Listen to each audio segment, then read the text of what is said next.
उसने संसार की सृष्टि से पहले मसीह में हमको चुना।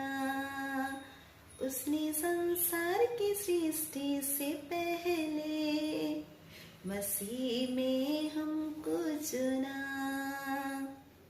जिससे हम मसीह से संयुक्त होकर उसकी दृष्टि में पवित्र तथा निष्कलंक बने। जिससे हम मसीह से संयुक्त होकर उसकी दृष्टि में पवित्र तथा निष्कलंक बने। उसने संसार की सृष्टि से पहले मसीह में हमको चुना। उसने संसार की सृष्टि से पहले मसीह में